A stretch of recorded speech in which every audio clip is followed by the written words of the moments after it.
오늘은 성례주일로 이렇게 세례, 이번에는 유아 세례자들만 이제 주어지는 그런 어떤 상황이 됐고요. 세례식과 더불어서 성찬을 함께 나누는 복된 시간이 되는 줄로 믿습니다. 오늘 말씀을 통하여 성찬의 소중함에 관하여서 함께 은혜를 나누기를 원합니다. 종교개혁자들이 이 교회를 정리할 때 참된 교회가 뭐냐 할 때 이렇게 정의했습니다. 참된 교회란 복음의 말씀이 바르게 선포되고 성례전이 바르게 집행되는 것이다. 그러니까 이 성만찬이야말로 이렇게 교회다움을 가능하게 한다. 이런 부분에서 아주 중요한 것이죠. 기독교 작가였던 김성일 씨가 쓴 책이 있습니다. 제국과 천국이라는 소설이 있는데 그 책에 보면 아주 이 초대교회 성도들을 향한 어떤 묘사들을 잘 표현을 해놨습니다. 여기서 이제 성만찬에 대한 부분들이 나오는데 이 초대교회 성도들이 이 성만찬을 얼마나 소중하게 느꼈는지를 조금이나마 우리가 느낄 수가 있습니다. 로마 시대 초기 때 이 네로 황제와 그리고 그 이후에 10명의 황제가 이 기독교를 계속해서 박해를 했거든요. 그러다 보니까 이제 10대 고난이라고 그렇게 지칭하기도 합니다. 사도들이 이 고난 가운데도 순교를 다 당했고, 사도들의 이 제자들이죠. 이 제자들도 발각되는 대로 다 보면 순교를 당하고, 많은 성도들이 이렇게 예수 믿는다는 이유만으로 순교를 당합니다. 이 교회 지도자들이 순교를 다 당하니까 지도자들이 이제 없는 거예요. 제대로 설교 말씀을 들을 수가 없을 정도로 말씀을 전하는 사람들이 그렇게 희박했다는 거죠. 또 지도자가 있다 할지라도 이 감시자들의 어떤 이런 움직임들이 너무 많아서 도저히 움직일 수가 없는 그런 상황이었습니다. 히브리서 11장 36절에서 38절을 보면 그때 상황을 조금이나마 우리가 이해할 수가 있죠. 36절에 보니까 또 어떤 이들은 조롱과 채찍질 뿐 아니라 결박과 옥에 갇히는 시련도 받았으며 돌로 치는 것과 톱으로 켜는 것과 시험과 칼로 죽임을 당하고 양과 염소의 가죽을 입고 유리하여 궁핍과 환난과 확대를 받았으니 이런 사람은 세상이 감당하지 못하느니라. 그들이 강야와 산과 동굴과 토굴에 유리하였느니라.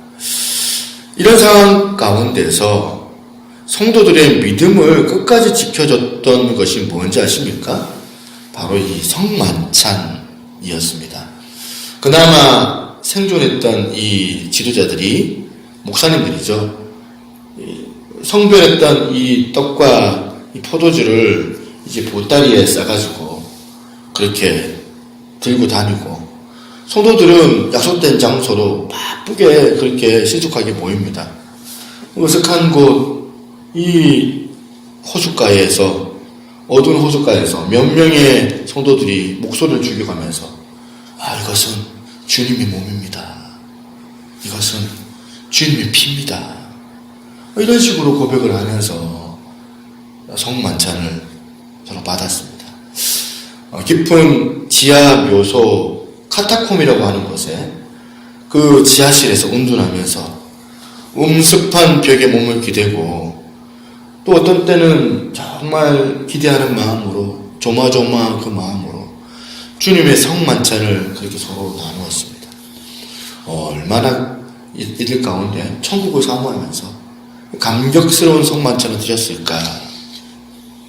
때로는 오해도 많이 받았습니다. 로마 사람들로부터 이 인신을 먹는다, 식인종들이다, 사람의 살과 피를 먹는다, 이런 오해를 받아가지고 식인종의 물이라고 비난 오해를 받기도 했지만, 이 초대교회 성도들은 그런 비난과 양도 가운데서도 절대로 이 성만찬을 포기하지 않았습니다. 성만찬이야말로 이 사람들의 믿음의 내용이었고, 성만찬은 그들의 천국에 대한 소망에 대한 보증이었다는 사실을 우리가 알아야 합니다. 성만찬이야말로 그들이 예수 그리스도 한 피바다 한 몸 이룬 한 형제 한 자매라는 이 사랑의 확증을 드러내는 방편이었다는 사실이죠. 이 성만찬으로 이들이 무서운 박해를 견디고 그리고 끝까지 믿음을 지켜나갔습니다. 오늘 어쩌면 이 세상에서 가장 복스러운 시간이 바로 예배요. 그리고 오늘 드려지는 이 성찬식이 있는 시간. 우리가 드리는 이 성찬식의 이 분위기가 좀 엄숙하고 무겁게 느껴질지 모르지만 사실 이 성찬식이야말로 이것보다 더 복된 의식이 없다는 사실입니다. 성찬식 때 하나님의 영광이 임하고 하나님의 임재가 기름 부어지고 우리가 주님의 그 영으로 충만하게 되고 각종 죄의 용서함을 받은 이 사실을 확인하게 되는 자리예요. 그때 우리 마음에 주님의 그 평화가 임하게 되고 또한 우리 삶의 활력을 얻어요. 새로운 도전을 얻게 되는 시간. 이게 바로 성찬식이라는 사실이에요. 성찬식은 우리가 주님과 연합하는 자리, 하나 되는 자리 뿐만 아니라 주님 안에서 나와 너가 하나가 되는 그런 복된 자리가 바로 성찬식이라는 사실입니다. 우리나라 초기 초대교회 때 가장 큰 징계 중에 하나가 뭐였냐면 수찬정지였습니다. 성찬을 받지 못하게 하는 이 수찬정지를 이 교회에서 가장 큰 징벌로 여겼습니다. 가령 중직자가 자기 자녀를 불신자와 결혼시킨다든지 아니면 일정 기간 그렇게 했을 경우 수찬정지를 보내는 거예요. 시키는 거예요. 또 장로가 주일날 3차례 이상 주일 성소를 빠지면은 일정 기간 수찬정지를 시켰습니다. 요즘에야 뭐 그런 식으로 막 교회에서 그러면 막 뭐 이 교회 말고는 뭐 없나 하면서 당장에 막 교회를 옮겨버리는 성찬에 참여 안 하는 것에 관하여서 그렇게 대수롭게 여기지는 않습니다. 뭐 안 해도 되지 뭐. 기분 나쁘다고 성찬에 참여하지 않고 제가 생각나면 회개하고 참여하면 되는데 오히려 그 죄 때문에 나는 성찬에 참여할 수 없습니다 하고 오히려 부끄럽다고 참여하지 않는 경우들이 주변에 곳곳이 보일 때가 있습니다. 수찬정지 뭐 이런 징계를 당해도 별로 무서워하지 않습니다. 왜냐하면 성찬식에 대한 깊은 이해를 못하기 때문에 성찬에 참여하지 못하는 존재가 얼마나 불행한 존재인지를 모르기 때문에 그런 거예요. 성찬식에 참여하지 못하는 존재가 가장 어떻게 보면 불행할 수 있거든요. 반대로 성찬에 참여할 수 있는 존재가 된다는 것이 얼마나 축복인지 모릅니다. 오늘 우리 가운데 시간 복된 성찬식이 임해집니다. 이 소중한 성찬식에 우리가 어떤 자세로 우리가 임해야 될까? 오늘 본문에 3가지 정도로 한번 생각해보고 함께 자는과 떡을 좀 나눴으면 좋겠습니다. 첫째로는 성찬의 목적이 뭐냐면 감사라는 거예요. 고린도전서 11장 24절에 보니까 축사하시고 떼어 이르시되 이것은 너희를 위하는 내 몸이니 이것을 행하여 나를 기념하라 하시고 여기 나를 기념하라 빨간색 되어 있지만 그것보다 더 중요한 게 뭐냐면 축사라는 이 단어입니다. 유키라스트라는 단어인데 이 뜻은 감사라는 표현이에요. 주님께서 감사하시고 같이 떡을 나눈다는 거예요. 우리가 식탁에서 일용할 양식을 우리가 기도하잖아요. 하나님 앞에 감사의 기도를 하는 것처럼 우리가 주님의 그 성만찬 이 식탁에 둘러앉아서 우리가 맨 처음에 하는 게 뭐냐면 감사라는 거예요. 두 번째 성찬의 목적이 뭐냐? 연합과 친교다 하는 사실. 16절에 보면 우리가 축복하는 바 축복의 자는 그리스도의 피에 참여함이 아니며 우리가 떼는 떡은 그리스도의 몸에 참여함이 아니냐. 떡이 하나요 많은 우리가 한 몸이니 이는 우리가 다 한 떡에 참여함이라. 코이노니아로 이 교제를 뜻하는 단어가 이제 헬라어로 이런 건데 이 개혁 성경의 이 코이노니아는 참여라는 뜻을 가지고 있습니다. 함께 참여해서 하나가 된다. 이런 의미로 성찬을 커뮤니언이라고 얘기해요. 커뮤니언. 친밀한 교제 또는 친밀하고 공감적인 관계, 이것을 형성하는 이런 뜻이 바로 성찬에 기록이 되어져 있더라. 더 나아가서 교회 안에 주변 사람들과 친교를 통하여 함께 연합하고 친교회 만들어 나가라. 교회 안에서 이루어진 공동체가, 교회 공동체가 이런 거예요. 18절에 이런 말씀이 있습니다. 먼저 너희가 교회에 모일 때에는 너희 중에 분쟁이 있다함을 듣고 어느 정도 믿거니와 19절 너희 중에 파당이 있어야 너희 중에 옳다 인정함을 받는 자들이 나타나게 되리라. 지금 여기에는 안 나와 있죠? 성경에 지금 잘 참고하십시오. 오늘날 교회에서도 이렇지 않습니까? 교회 안에 갈등이 있어요. 완벽한 교회가 어디 있습니까? 문제 없는 교회가 어디 있습니까? 다 문제가 있고 그 문제를 떠안고 살아갑니다. 우리가 너무 약하다 보니까 그 문제를 가지고 심각하게 생각하고 때로는 갈등하는 그 한 사람 때문에 마음이 무너지고 상처를 받고 우리가 약하다는 거잖아요. 우리가 서로 시기하고 분열하는 이런 교회들을 우리가 바라보고 있는데 이거는 어느 교회든 다 똑같다. 과거에도 그랬고 우리 초대교회를 보면 그 외적으로도 압박을 받고 내적으로도 분열을 일으키는 그런 사람들이 얼마나 많았습니까? 그 가운데 지금 이 사도 바울이 성찬에 관한 의미를 지금 설명하면서 지금 너희들이 하나가 되라, 연합해라. 그리스도 예수 안에서. 이 말이 오늘 우리 교회에도 그대로 적용이 되는 거거든요.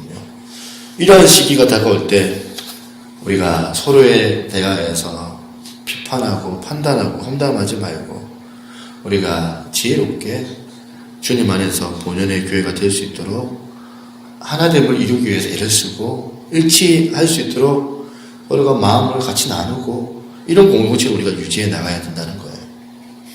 마지막 세 번째, 성찬의 목적은 뭐냐면 충성의 어떤 맹세의 의미가 있습니다. 성례는 예수님께서 그의 백성들과 언약을 맺으시면서 제정한 것입니다. 은혜 언약에 대하여 인치는 표가 되기도 합니다. 보이지 않는 하나님의 은총을 보여지는 것으로 전달하는 것. 보여지지 않는 하나님의 그 사랑을 보이는 것이 바로 성찬의 의미거든요.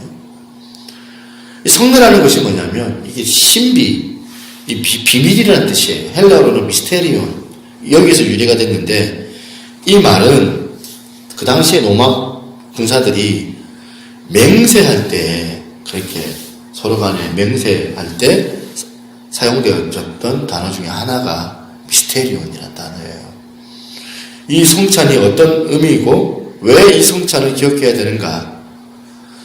그것은 성찬이 한마디로 주님의 몸과 피를 대하는 것이기 때문에